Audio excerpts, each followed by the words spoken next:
True, Google it, careful. Right, but a barbed penis, right? 2 reasons. One, it holds the female in place during mating, so it slides in easy, and it goes, oh, run. Oh, you can't.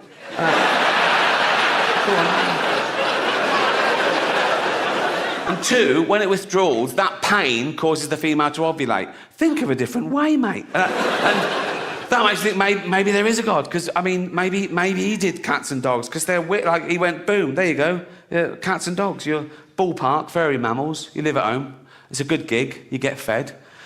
What sort of penis were you hoping for? Dog? Doesn't matter. Whatever you get, it'll be the best penis ever. Whatever you... Just something that matches my onesie, just a little, maybe a little furry mound. Something lady dogs would like, a little furry mound with a little pink lipstick in it. A little... furry lipstick, good choice. Cat, give me a fuck stalk with hooks.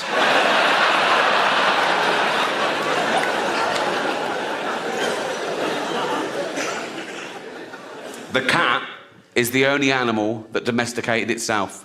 True. Just wandered into civilization about 10,000 years ago and went, meow, feed me, right? And they made the meow up for us. They don't do that in the feral state. They go, meow. They learned that and it works. My cat goes, I let my cat do anything it wants. They sleep when it wants, they go where it wants. If we get a parcel in the post, if I undo it, right? And if she gets in the box, I can't throw it away. Right? We've got about 17 all over the mansion. And if we're watching telly, me and Jane, if it gets in our lap, we think, that's such a privilege, we don't move. Even if we need a wee, we don't want to disturb it. The other one gets the drinks all night, you know, And people say to me, you spoil that cat. I go, yeah, I do. It's a cat. It's not a person. What's the worst that can happen if you spoil a cat? Do you know what I mean? It doesn't grow up to be fucking Boris Johnson. It is... No, I don't get political. Although he is out of his depth. I mean, he started off by saying women in burqas look like post boxes. Now, it's not up to Boris Johnson what a Muslim woman wears on her face. It's up to her husband.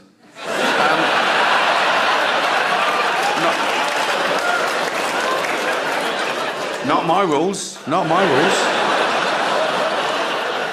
This won't be in the special.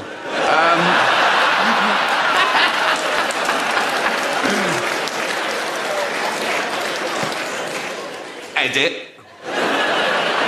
Yeah, cats, aren't they?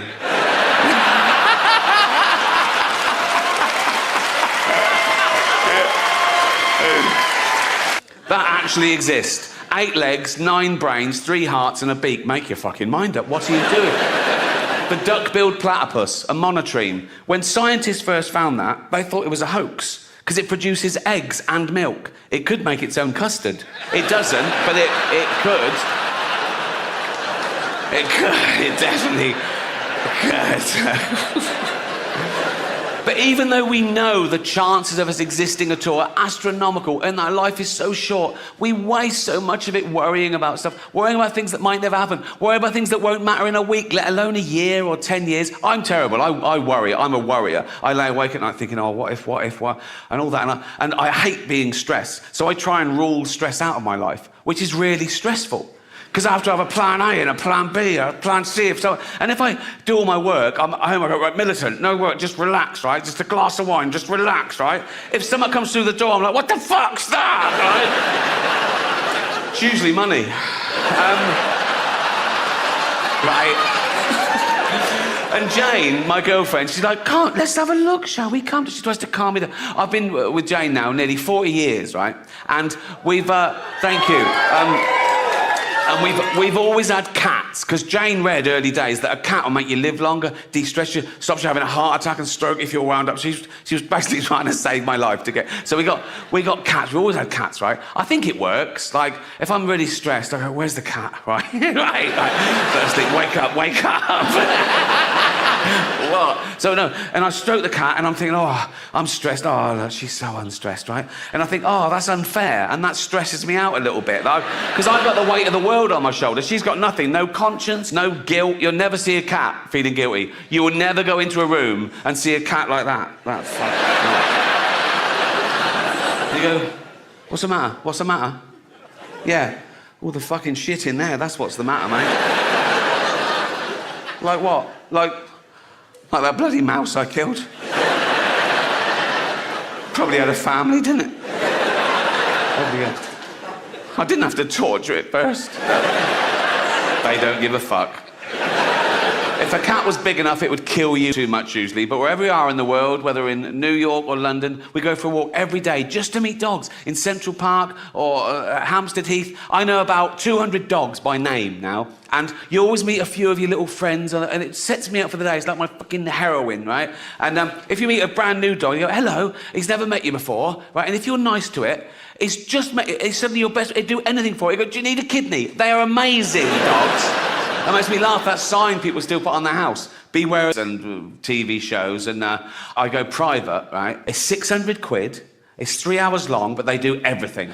Blood sample, stool sample, urine sample, ECG, ear, nose, throat, bollocks, the finger, everything, right? And you have to fill out this big form, right, lifestyle thing. That takes fucking ages, right? And I tell the truth on everything, except units of alcohol. I work those out, then I halve them, right? And when he gets to those, he still goes, oh, that's an awful lot, right? And I think I've won. I go, is it? And at the end of the 3 hours, they've got all the results back from the lab, right? And he's got this big computer, it's like a body composition, right? And from there, they work out your percentage chance of a stroke, heart attack, in 1 year, 5 years, 10 years. And mine's always about the same. It always gets worse with age, nothing you do about that. But I'm always like, I'm at the end of healthy weight. I'm just nearly obese. I'm just right, like that. I was pre-diabetic once. I had to sort that out. And now I'm pre-gout, right? Pre-gout, right? And so he tells you all that, and then he goes, so what are we going to do about this? And I want to go, what do you mean, we? I've just paid you 600 quid, mate, right? You're going to fix it, and I'm going to carry on, right? You don't take a car to the garage and he goes, oh, tyres are bald, the big end's gone. What are we going to do? You're going to fix it, mate, and I'm going to pay you. He went once and said, you need more fibre in your diet. I went to go, get me wine with fibre in it then. You know what I mean? I can afford anything. You must be able to invent that. Just no. He said, you're heavily constipated. I wanted to go, get in there with a spoon, son.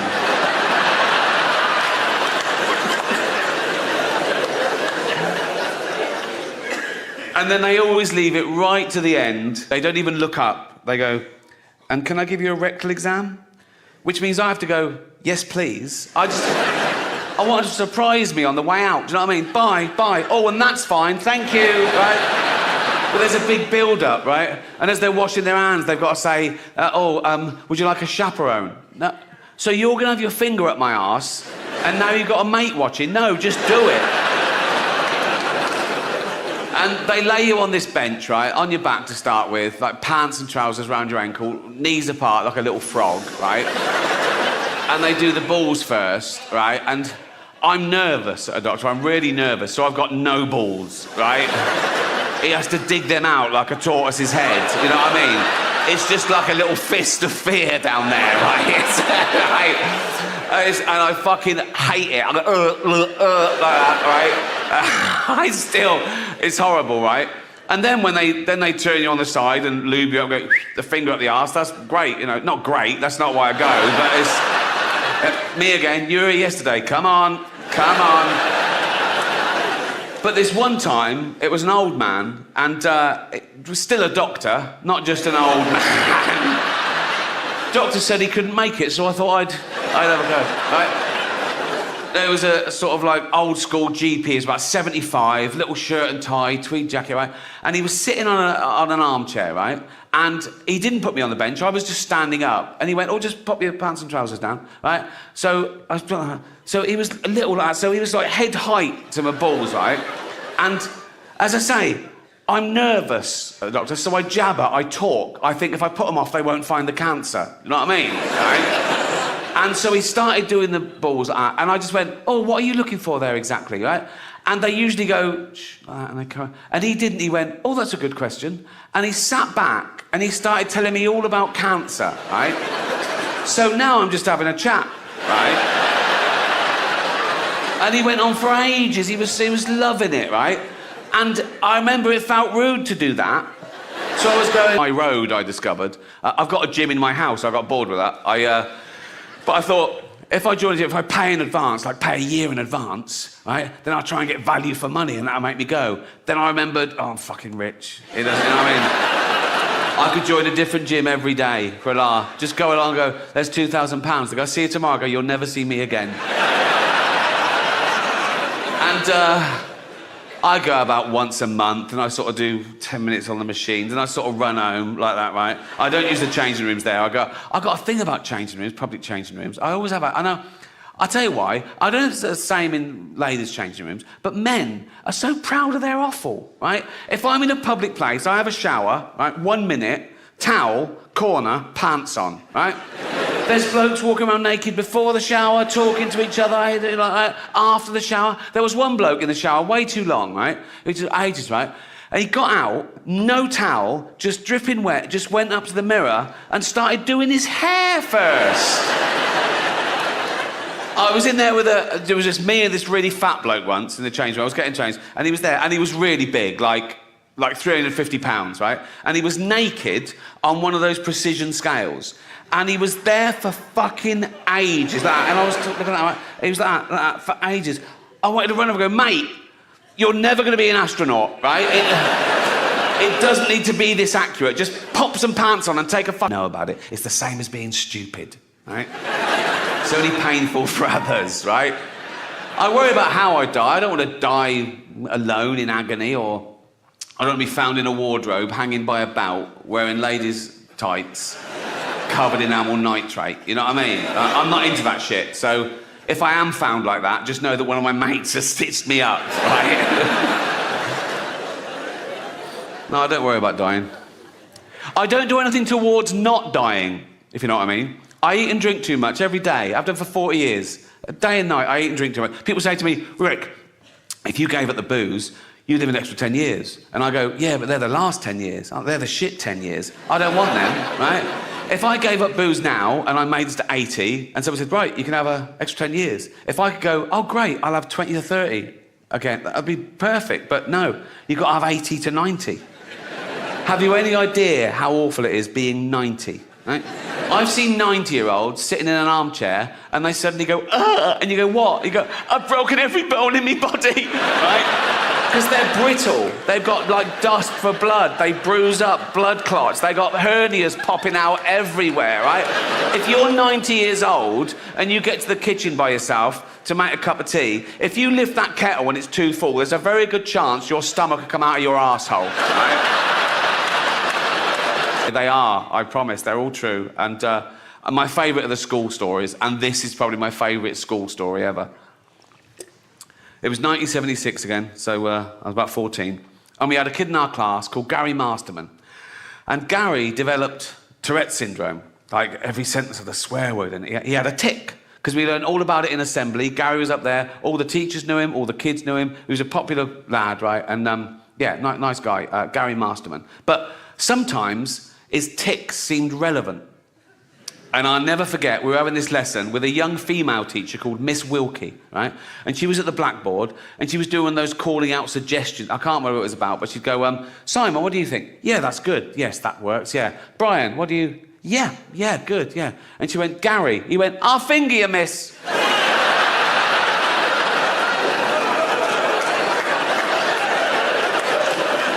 And she just went, anyone else? And she pointed to Sean Dixon, right? No, it's very progressive, you know. There are some clubs now where the comedian has to sign a thing saying he won't say anything contentious or he won't say anything that could offend anyone. It's a safe space for the audience. Woke comedy. And I tried to watch a bit of it, and I decided I'd rather watch Louis C.K. masturbate.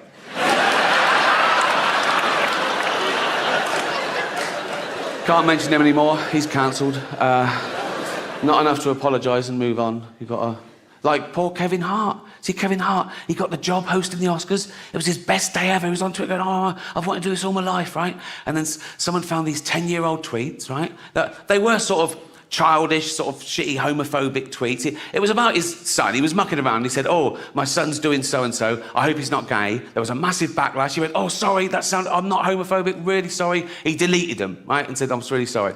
10 years later, someone finds a screen grab and goes, look, he's done this. Oh, big thing. The Oscars go, oh, you've got to apologise again. He went, no, I've apologised. I can't keep apologising. And he's right. If there's no value to saying sorry and evolving, he might as well just tweet him again. Right? That's how I deal with shit. Anyway. But if you're the type of person to revel in someone getting cancelled for something they said 10 years ago, you're just ensuring that one day you'll be cancelled for something you said today. You can't predict what will be offensive in the future. You don't know who the dominant mob will be. You know, like, the worst thing you can say today, get you cancelled on Twitter, death threats, whatever, the worst thing you can say today is, women don't have penises, right? Now, no one saw that coming. Don't fucking whoop in or just laugh. But shush. Everyone calm down. Shush. Shush. I'm filming this. Shut up, you cunts. Thank you very much. Welcome to my show. It's not a show. There's no dancers or jugglers. It's basically a bloke talking, which is essentially what stand-up comedy is, isn't it? A bloke talking. Sexist.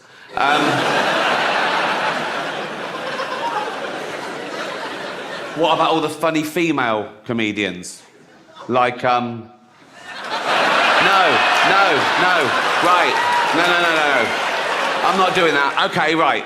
That was irony, okay? There's going to be a bit of that throughout the show. See if you can spot it, okay? Now, that's when I say something I don't really mean for comic effect, and you as an audience, you laugh at the wrong thing because you know what the right thing is. It's a way of satirising attitudes. Like that first joke, I used the old-fashioned sexist trope that women aren't funny. Now, in real life, I know there are loads of funny women. Like, I did it again. Well spotted. Good. No, but there are. Dame Edna Everage. She's...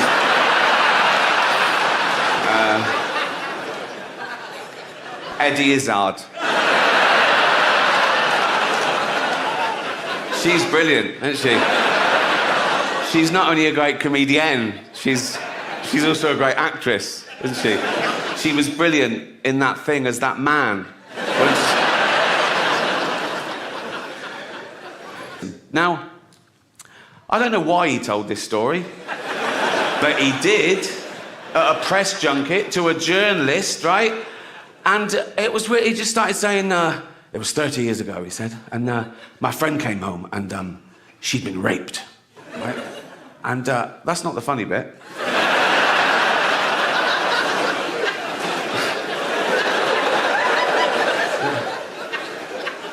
He said, she'd been raped. I said, what did the guy look like? He said he was a black guy. He said, so I got my cosh and I went out looking for the first black guy. He said, nothing happened. I came to my senses, right? But the weird thing about that story is, who has a cosh?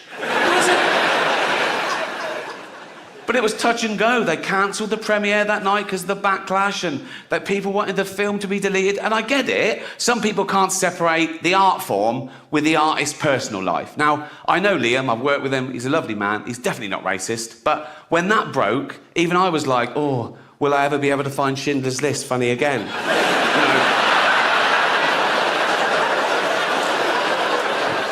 I do still find it funny, obviously. If you punch up, you'll miss the little cunt and he'll win, you know. I like that joke because it highlights the difference between metaphorical punching down in jokes and actual punching down. But people nowadays want you to believe that words are actual violence, right? Now, you laughed at a joke about beating up a disabled toddler. No one got hurt. If I'd have actually dragged out a disabled toddler and started beating him up, you wouldn't laugh, right? That's why I dropped that bit. But these people are virtue signalling. They're trying to bring people down to raise their own status. And they say it's because, no, we're protecting minorities. Like, they're basically saying minorities haven't got a sense of humour, which is so patronising. And I get that as well, to what it's like to be outnumbered. In this country, we're still only 5% black, 5% Asian, 5% LGBTQ, you know, tiny numbers. Now, I'm a white, heterosexual multi-millionaire, right?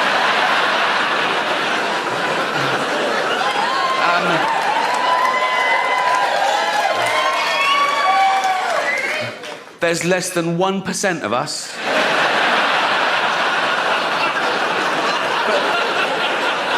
Do I whine? No. Do I don't mind. I just get on with it. Come on, Rick. Come on, Rick. Just keep I'm like Rosa Parks. Do you know what I mean? I'm like... Except I fought for the right to never have to take a seat on a bus. But...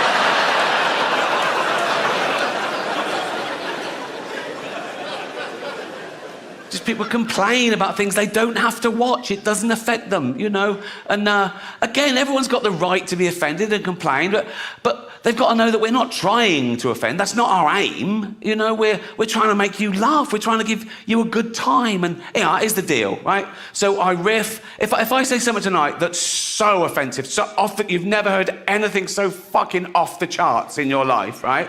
Don't make a scene. Go to the box office after the show. They can't give you money back straight away, but there's a form you fill out with the complaint, and I take those away and I shit on them.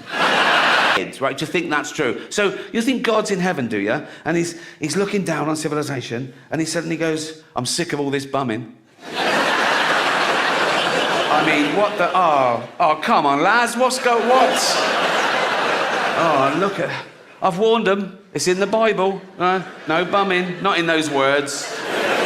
Leviticus 28:11. Any man who lieth with another man as he doth a woman, they are both an abomination and shall surely be put to death. Basically, no bumming, right? So I went, right, they're taking the piss. I've got to do some... how can I punish... I know.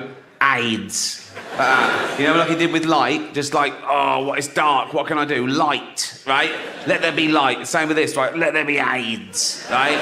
And there was AIDS, right? Not on Earth, but up in his laboratory, right? So he'd made the AIDS, right, like, oh, there, right? And he'd go, oh, horrible little things, right? And he'd go, right, there you are. Oh, you couldn't see them, but he could see them there, like that, right? And he went, right, your AIDS. They went, well, what? He went, your AIDS. They went, what's that? It's like the worst disease ever. And they went, oh, brilliant. And he went, Netflix have already bought this, fuck them, right? Your AIDS, well, right, what do we do? Right, I want you to kill homosexuals. Why? Because I don't like watching them. Don't watch them then. I've got no choice. I'm omnipresent, so I'm watching 50 million people bumming right now. So, you know, right. So what do we do? Right, I'm going to put you down on Earth. Where? Africa.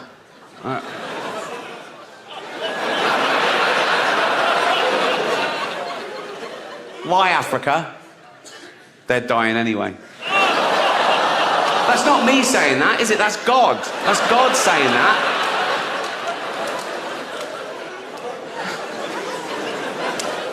Where in Africa? Oh, just in an arse, right? I'm going to put you in... What, in all the shit? Yes.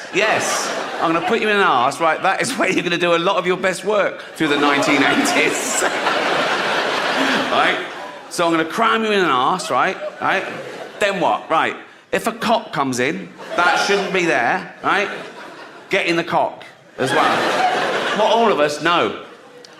Some of you get in the cock, some of you stay in the arse, in case another cock comes along. And if I know this arse, there will be another cock. Right. So some of us get in the cock, some of us stay in the arse. Yeah. Then what? Kill them both, right? So kill all homosexuals. Exactly. What, even lesbians? No, not lesbians. Right? Why? Because I like watching them.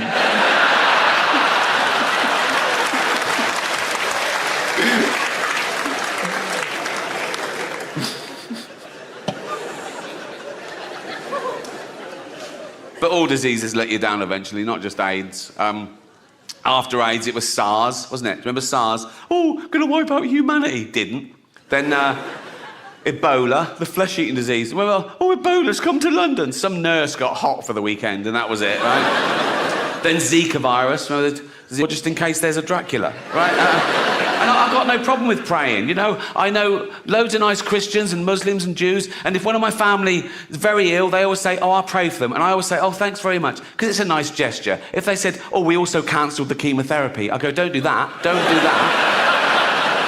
Pray, fill your boots, son, but let's do the praying and the chemotherapy, shall we? Because that's the same result as just the chemotherapy. So let's definitely keep that one, shall we? I got in trouble talking about praying on Twitter once. Do you remember a few years ago that terrible disaster in Oklahoma, the hurricane? People lost their lives and their livelihood, and I donated to the Red Cross, and I tweeted about it with a link saying you can donate here too, trying to help them with their drive. And one of those sort of frivolous entertainment magazines from America, their account tweeted this thing. It really annoyed me. They tweeted, Beyonce and Rihanna send prayers to Oklahoma. And I tweeted back going, oh, I feel like a cunt, I only sent money.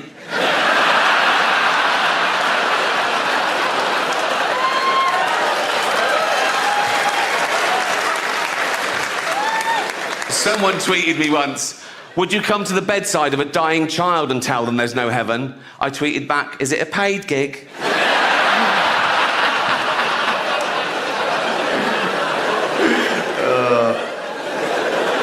I don't care whether you believe or not, what you believe. It allows the universe to understand itself, right? The chances of us being here at all, the chance of you being you, existing now, the chance of that sperm hitting that egg, is 400 trillion to 1. And I think life is like a holiday. We don't exist for 13.5 billion years. Then we have these 80, 90 years if we're lucky. Then we die, never to exist again. And some people are even offended by that. They go, you can't say that. It can't be chance. It's too good. Someone must have made it all. And, I'm too special. I can't just not exist. I'll live again.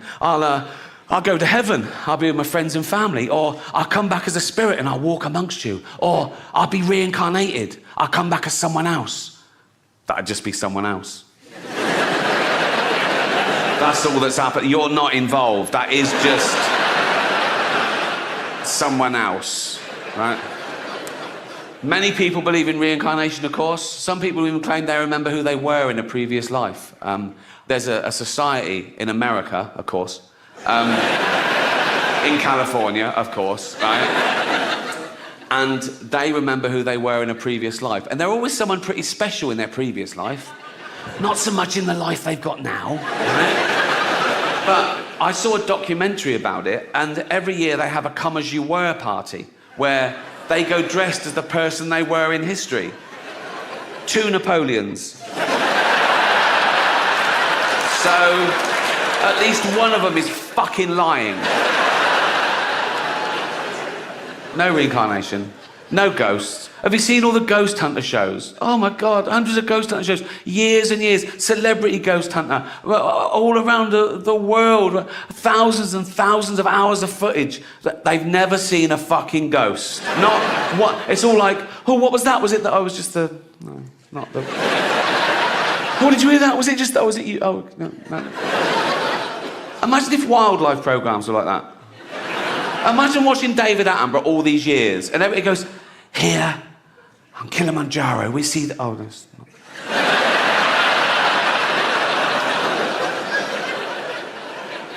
And by the banks of the Limpopo, the elusive... Oh, that's not...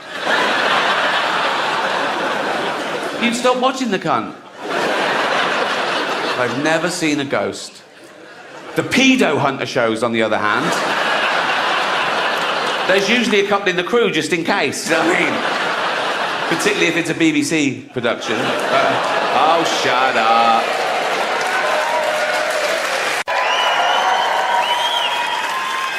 Which you shouldn't. The Golden Globes, very different. Oh, God, different vibe. 200 million people watching around the world. And it's live, you know, big thrill.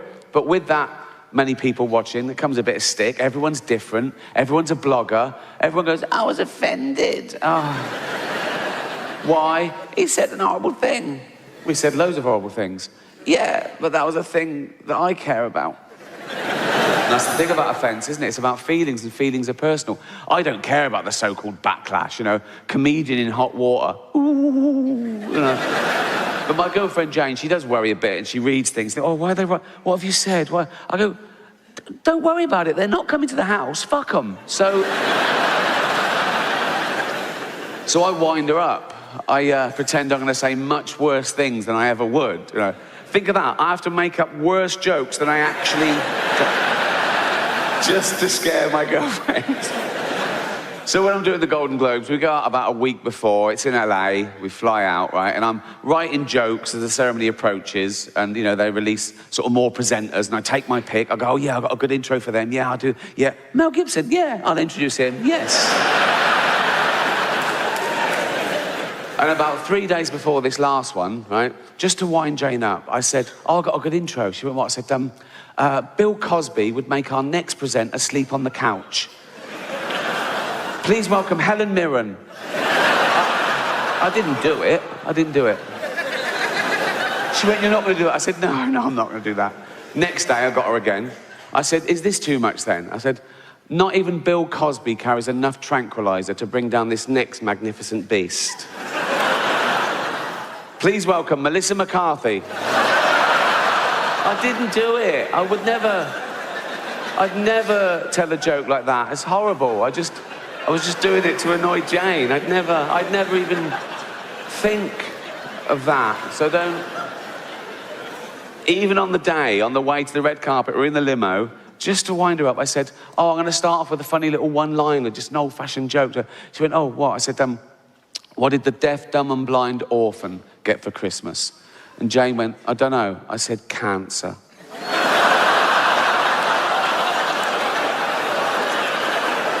I didn't do it. So you're getting offended at a joke that doesn't exist. So I'd never say that in public. So to anyone who mattered. Anyway, so don't...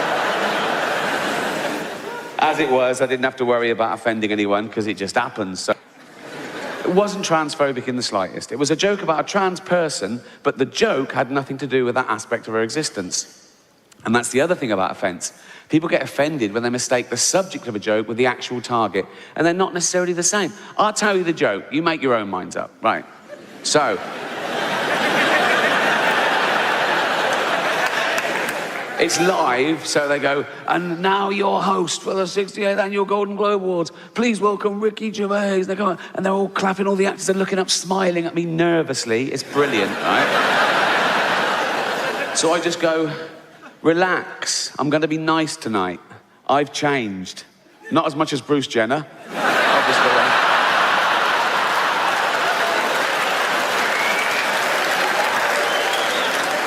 And I go, now Caitlyn Jenner, of course, and what a year she's had, became a role model for trans people everywhere, bravely breaking down barriers and destroying stereotypes. She didn't do a lot for women drivers, right? So that's a clever joke, and I'll tell you why, right? It's layered. No, listen, right? The subject of that joke is stereotypes. I'm playing with the notion of stereotypes, right? So I start off saying, she's a real woman. Some would say a liberal, progressive attitude. Then I go, oh, if she's a real woman, I hit them with the old-fashioned reactionary stereotype. She must be a bad driver then, right? And the target of the joke is a celebrity killing someone in their car. Let's not forget that, shall we? A celebrity killing someone in their car, running home and popping on a dress. That's the target of the joke, just so we're clear, okay? She was interviewed about a week later at some press conference for a show she was launching, now cancelled. And the press were around and one of them said, what do you think of the Ricky Gervais joke? And she went, maybe I should host the Golden Globes, right? And they tweeted that, and they atted me in, because they want a celebrity feud, you know? It was clickbait, so I rose to the bait, obviously. I just sent back, let her host, just don't let her drive.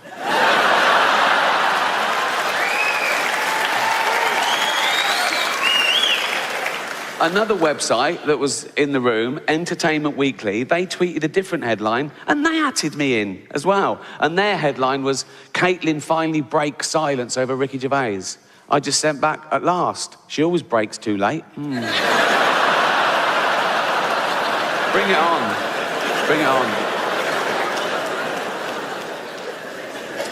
But I'm a considered comedian.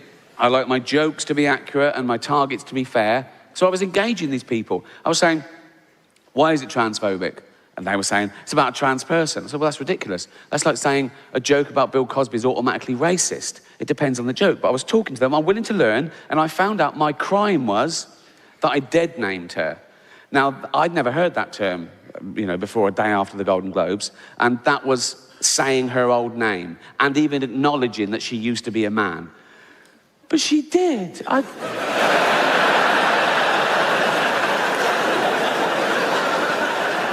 I saw him on the Olympic Games. It was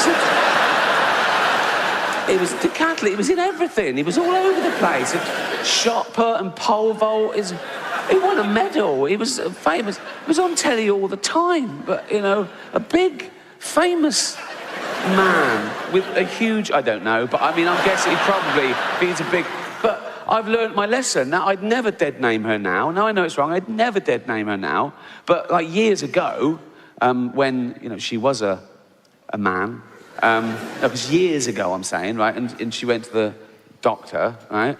And knocked on the door, and the doctor went, come in. This is years ago. I was saying, I'd never dead name her now, but this is like a flashback before anyone, do you know what come in, and he went, hello, Bruce Jenner, because that was his name then. The doctor, this was years ago, and the doctor went, oh, I'm Bruce Jenner, you big old... How you doing, boy, you fucker? How you doing? You big old lunt. Oh, how you doing, boy?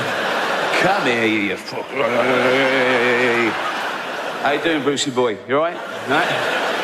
And Bruce Jenner, because that was his name, this is years ago, right? So Bruce Jenner went, not too bad, doctor, yeah. Not too bad, right? And I was like, what can I do for you, Bruce? You fucker. How you doing, boy? And Bruce Jenner went, because that was his name, Bruce Jenner went, look at that. And they went, oh, come on, Bruce Jenner, you know the rules. He uses his whole name every time for some reason, I don't know why. Come on, Bruce Jenner, you fucker, you know the rules. You can't bring your big old pole vaulting pole in here, mate, And Bruce Jenner went, no, that's not my pole vaulting pole, that's my enormous penis. And they're, oh, right, yeah, seeing as it is your penis, you can bring it in here. But you should have left your shot puts outside. And Bruce Jenner went, that was his name for 58 years, I think.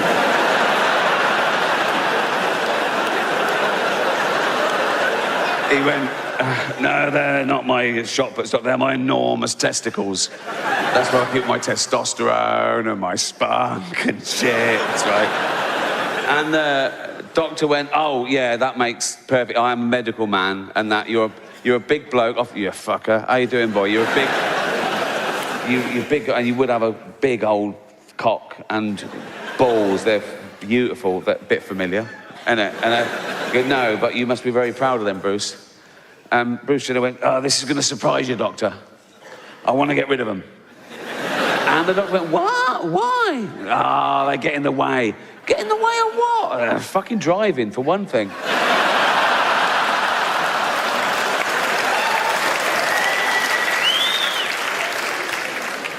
So I'm engaging these people, and I'm saying, but I had to say her old name, because that gets me into the joke. I say, I've changed, not as much as Bruce Jenner, and then I do the actual joke. I went, no, this is my second crime. I say, she hasn't changed, right? She's always been a woman, because she's, again, from now on, you call me Bobo. So I'm going to have species realignment. I'm halfway there, to be honest. I'm sort of short with short legs and long arms. I sort of stoop like that. My back's getting hairier by the day. I've got fangs. I love nuts. Oh, I love nuts. And once I was at the zoo and I could tell people were looking at me, so I just started masturbating. So I am a chimp, right? I am a chimp if I say I'm a chimp. And so I've got to live as a chimp for a year, then have hormones, get me all nice and hairy. That'd be lovely, right? I'm going to stay a male chimp so I can keep all that, right? A male, heterosexual chimp, keep the same girlfriend. Jane will be happy. She loves me. She loves chimps, so, you know. And I reckon that's got to be easier for a man to turn into a chimp. We're so close. Than for a man to turn into a woman in many ways. You know what I mean? A bit of hair and a top lip like that, as opposed to your cock and balls ripped off and a hole gouged out into... No, I'm not a doctor, but that is the gist of it. I know which one I'd rather have done. And I'm not saying I think chimps are better than women. No way. Right? Any ladies here, right? I can't see you, but to me, every single one of you is equal to a chimp. So I'm gonna have all that done. So hair with that, right? I'll do all that. I'll do all the that. I'll retain the ability to speak English, like in emergencies. If I'm talking to Jane, I'm going, just going, what is it, Bo? Going, what is it, Bobo? You left the fucking oven on. There's a fire.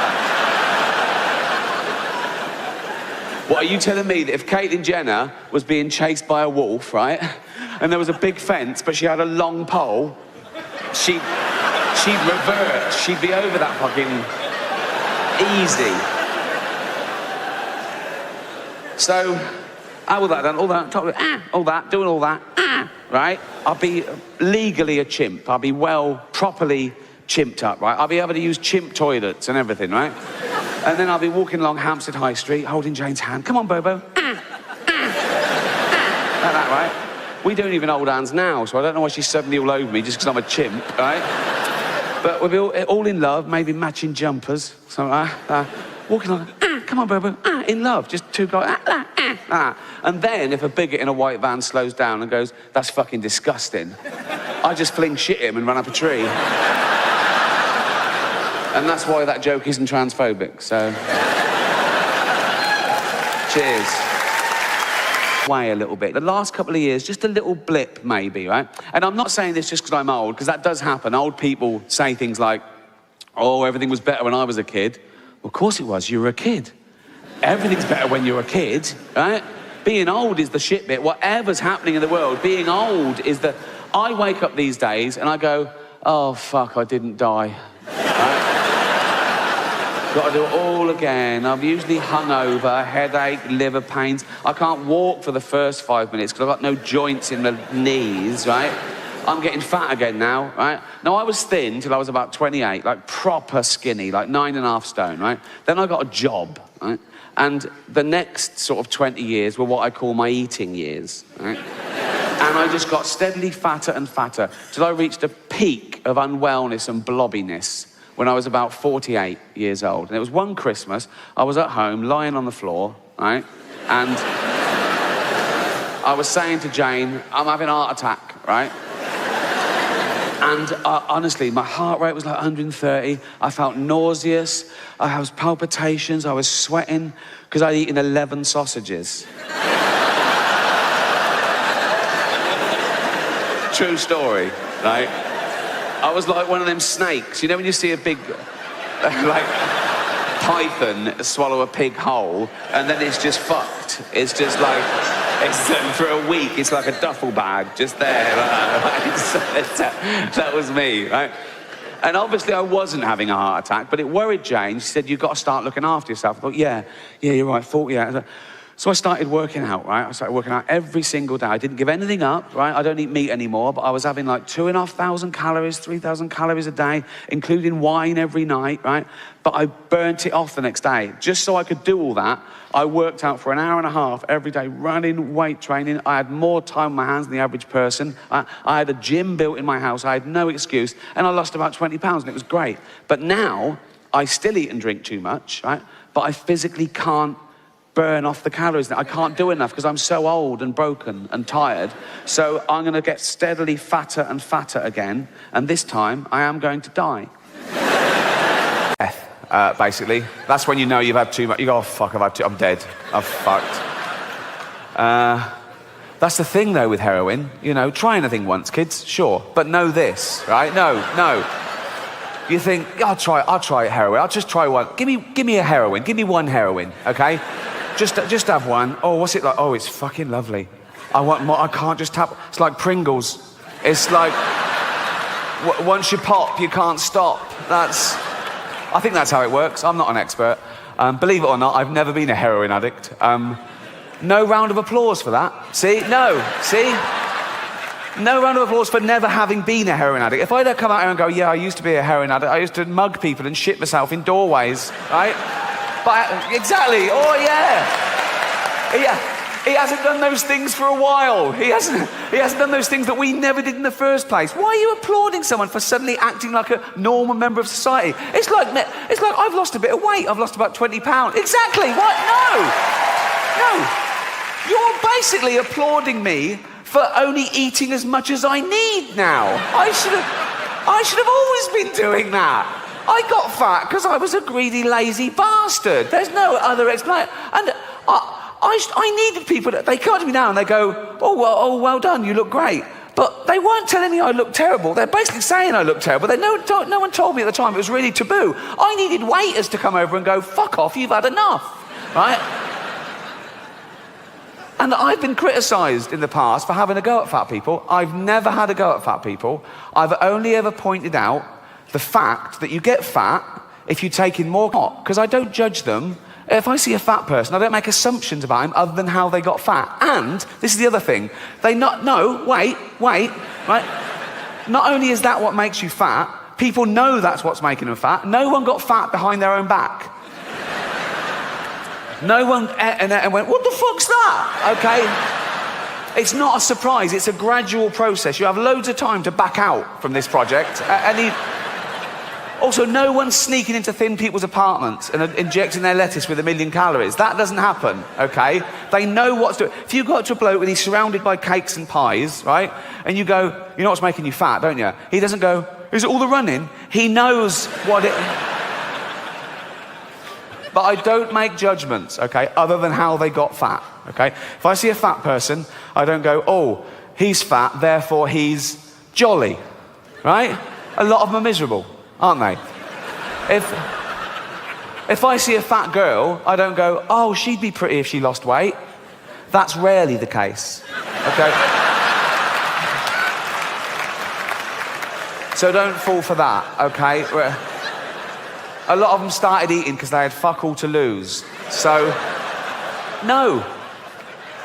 But there's no stigma attached because people don't even want to use the word fat now because I think it's derogatory. It's a real taboo subject. So they use euphemisms. They go, oh, you know Brenda, the big girl. What, 7 foot? No. Not to. What does she look like? Brenda, you know, she's the one who's clammy even in winter. Just say she's fat. Nothing wrong with it. It's their choice. It's up to you if you want to be fat. It's fine. But they don't. They go, you know, Brenda, she's out of breath just standing up at her desk.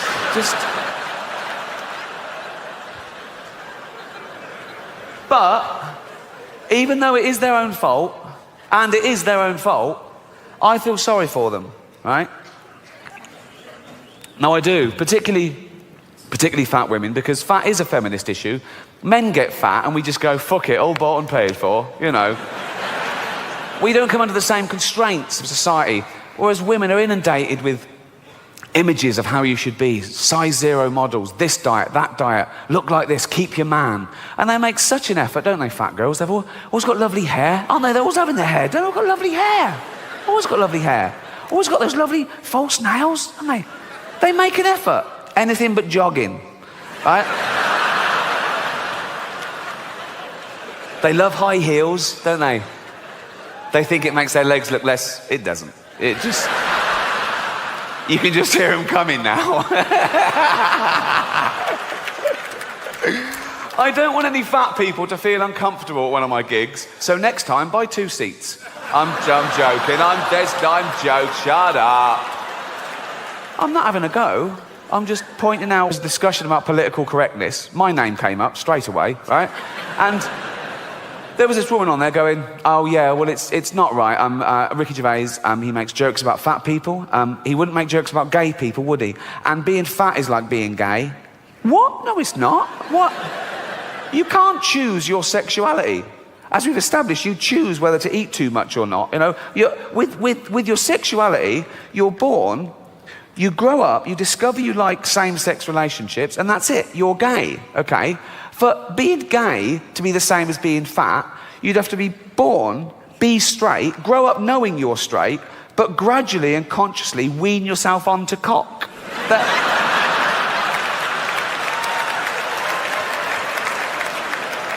Oh, happy 16th birthday, son. This is Raoul. Suck his cock. Sorry, father? Suck his cock. 16 now, suck his cock. I'm heterosexual. Oh, with his newfangled words. Suck his cock. Come on. I don't like cock, father. Doesn't like cock. How do you know if you've never tried it? Suck his cock. Suck one cock. Suck. That's not sucking it. That's playing with it. Put it in your mouth. Put it. Look, have a go. You might like it. Oh, it's not so bad, is it? I fucking love these. If that happened, then being gay would be the same as being fat, but it doesn't, so it's not, okay? 2 huge fat women, okay? Proper fat. One of them just got on and went, can I have a belt extension? Yeah, of course you can, you've earned it, right? So, proper. In fact, I was thinking of calling the pilot out and going, should one of us swap with one of them? Otherwise, we're just going to Canada. Do you know what I mean?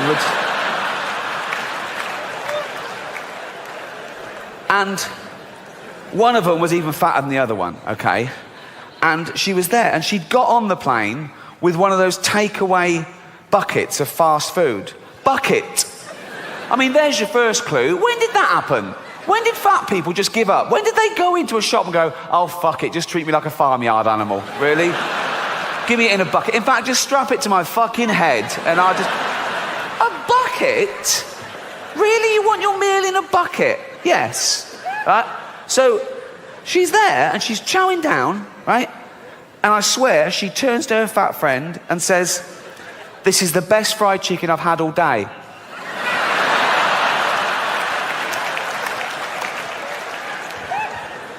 But I'm not having a go. I'm not having a go. No, I'm not. No, I'm not. Because even though it is their own fault, and it is their own fault, I don't know if you know this about fat people, they fucking love cake. They love it. They love it, right? And I blame the food industries, because you go into the supermarket and it's just packed with that stuff. Everything's packed with hydrogenated fats and extra calories and sugar and butter and everything, and they love that, okay? And there's always a big door, isn't there, to a supermarket? It's always, they've got a quadruple door, isn't it? No one's ever been too fat to get through the door of a supermarket, okay? And it opens automatically, so they don't have to waste calories pushing anything. There's just, and it's a good job it opens automatically, because usually it's glass and they can see the pie from down the road and they're in like that. Grazing, right? So, I say, keep the big door. Keep the big door. Sure, keep the big door. Come on, fat people. Come in, you go. But when they get in there, it's all fresh fruit and veg. It's all whole grain. It's all stuff that's good for you, okay? Of course, they'll be confused at first. They go, well, that's not real food to them. They think Brussels sprouts is packaging, right? They're looking, where's the cakes? Where's the cakes? The cakes are over here, but the cakes are through a different door. But this door is human-sized, okay? So now they go, there's the cakes. They go, oh, fuck, I can't get in. I can't get through the fucking door. I can't. And they're starving. I go, oh, God, what's this? I've got to eat some, what's this, a banana? Right. And they go, oh, no, I still can't. Back and have a carrot. They're back and forth for days, and the fat's fallen off them. Soon they can slip through the door and have a cake. They can't get out again. No, but I mean... But we've got to do something. We've got to intervene. And people say, no, it's nothing to do with you. It's up to them. It's their body. It's their life. And that's true. But we don't say that about wearing crash helmets. Or if you've got a heroin addict in the family, you don't go, oh, it's his life. He loves heroin. You know, you go, no, you've got to stop this. Please don't die. And you get him and you throw him in a cupboard for 3 weeks or something. You can't throw a fat person in a cupboard. You'll be back in like me. But, you know... Heroin addicts, they don't weigh anything. You can throw them around willy-nilly, right? But, in fact, when they're lying there with a needle hanging out, you just get the needle and flick, and they just go into the cupboard like that, okay? Fat people, you've got to lure them in. A little trail of chocolates, and they just follow that anywhere, like that. But the skinny ones are in Africa, so out of sight, out of mind, I know. But no, I can talk about Africa like that because I'm from Britain and we used to own it. We did. When we had the empire and we ruled the world before you took over, we owned Africa. But then in the 50s and 60s, Africa wanted to be self-ruled. They wanted independence. And they said, look, we'd like to run it ourselves. We went, fine. And so gradually we started giving Africa back to the Africans. And by the 70s, it was totally run by the Africans themselves. And of course, in the 80s, we get a phone call. Hello? Hello? Who's that? Africa. What do you want? We're starving. You should have thought of that before you wanted independence. Well, we didn't know there'd be a drought, did we? Drought? I'll give you a drought. This is true. When I was a kid, I was about 10, we had a really long, hot summer, okay? And there was a hosepipe ban. You couldn't water your flowers. We've all suffered. So, that's true, actually. One long hot summer and the water ran out and we didn't know what to do. We thought, what can we do? And there was people coming around your house trying to tell you how to conserve water. They were saying things like, when you brush your teeth, don't let the tap just run. You know, put a little glass in it. And they came around, they were putting house bricks in the cistern of the toilet to save water. And there was public information films on the television. There was one advert that was like, it was like an animation. And it was like a couple in the bath. And it said, conserve water, take a bath with a friend. Which I did. I say a friend, he was more a friend of my granddad's. But, no. £10 is a lot to a kid in England. What? He taught me a lot, stuff like, you don't wash it like that, give it here. No, he was a sweet old man. I used to call him Grandad Charlie. He wasn't my real granddad, he was just an old bloke that lived across the road. He used to come round whenever he saw my parents go out, right? And he'd come round, Mum and Dad out, yeah, oh, right, do you want to see a magic trick? Yeah, he'd draw the curtains, right? And he'd close my eyes, okay, and he'd sit down and he'd put a top hat on his lap, like that, right? A magic hat, right? And he'd go, close your eyes, he goes, and feel the magic rabbit. And I used to go up and I used to put, I used to go in, I used to feel the little, that weird little thing it was, didn't have any fur or ears, right? And he used to go, and it was scared stiff, it was terrifying, right? And he made stroke it, and I stroked it so fast once that it was sick, all down my... Shut up, fuck off. Oh dear, oh.